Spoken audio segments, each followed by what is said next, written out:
السلام علیکم ورحمۃ اللہ، اعوذ باللہ من الشیطان الرجیم، بسم اللہ الرحمن الرحیم۔ بڑے بڑے لوگوں کو وہ نہیں جانتے، بوڑھے ہو گئے 50 60 سال 70 سال کے ہم کون ہیں، تو اللہ کہتا ہے تمہاری ذات اور قبیلے بنائے، ٹرائب بنائی کہ تمہاری پہچان ہو، بلوچی سندھی پٹھان۔ لیکن ہم کون ہیں، کون سے مسلمان ہیں، مطلب کون سی شریعت کو مانتے ہیں جب شریعت پڑھی نہیں سمجھی نہیں، تو کس پہ چل رہے ہیں، مطلب خیالوں میں چل رہے ہیں۔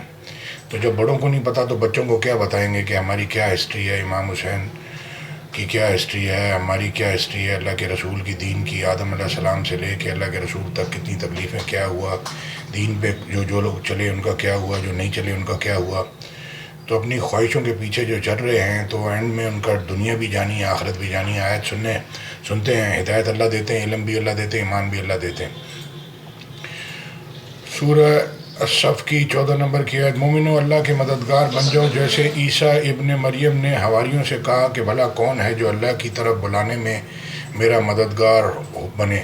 حواریوں نے کہا ہم اللہ کے مددگار ہیں۔ تو بنی اسرائیل میں سے ایک گروہ تو ایمان لے آیا اور ایک گروہ کافر رہا، یعنی کہ اللہ کی بات نہیں لی اس نے۔ آخر ہم نے ایمان لانے والوں کو ان کے دشمنوں کے مقابلے میں مدد دی اور وہ غالب ہو گئے۔ تو اب یہ کیا کہ یہ سارے لوگ جو ہے وہ چاہتے ہیں کہ دنیا میں عزت ملے، احترام ملے، سب سہولتیں ملیں، لیکن یہ ساری چیزیں اللہ کے ہاتھ میں ہیں۔ Circumstances beyond any one control, حالات کسی کے ہاتھ میں نہیں ہوتے، حالات اللہ چلا رہے ہوتے ہیں۔ تو اب اس کو اللہ کی جب آپ بات نہیں سنیں گے تو پھر دنیا میں بھی ٹھکائی ہے اور آخرت میں بھی ٹھکائی ہے، یعنی کہ عذاب ہے۔ سورہ ہود، دنیا میں پیسہ دولت، کھانے پینے، کپڑے جوتے، یہ سب کچھ نہیں ہے، سب کچھ اللہ ہے۔ ہاں ان کی اپنی جگہ ویلیو ہے، لیکن یہ ہے کہ اللہ کی ویلیو ان سے اوپر ہے۔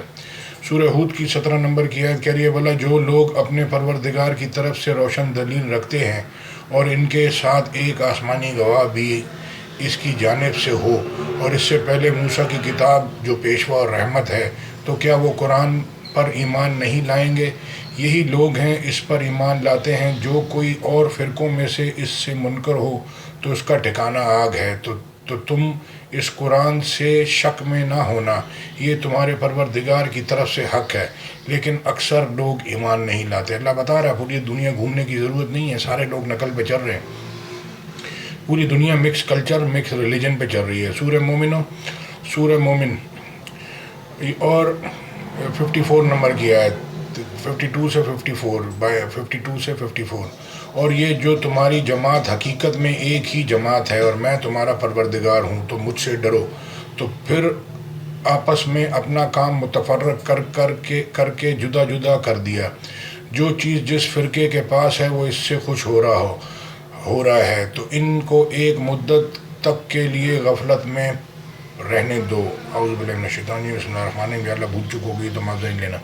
زیر زبر پیش کی مسٹیک سب کی ہوتی ہے، ہماری زبان عربی نہیں ہے، سمجھانے میں ہو سکتا غلطی ہو، تو یہ آیت میں ساتھ میں اٹیچ کر دوں گا۔ اگر میری بات نہیں سمجھ میں آ رہی تو یہ اللہ کی بات سمجھ لیں، کیونکہ اللہ کی بات تو اللہ نے بنائی ہے، روح سمجھتی ہے، جسم بھلے نہیں سمجھے، اس نے سائنس کامرس آرٹس پڑھی ہے، دین پڑھا نہیں ہے، روح سمجھتی ہے، جیسے بچے کے کان میں اذان دیتے ہیں اس کی روح سمجھتی ہے۔ تو روح اللہ کو پہچانتی ہے، روح آسمانوں سے آئی ہے تو آسمانوں میں چلی جائے گی، جسم زمین سے نکلا ہے تو زمین میں واپس چلا جائے گا۔ جزاک اللہ خیر، السلام علیکم ورحمۃ اللہ وبرکاتہ۔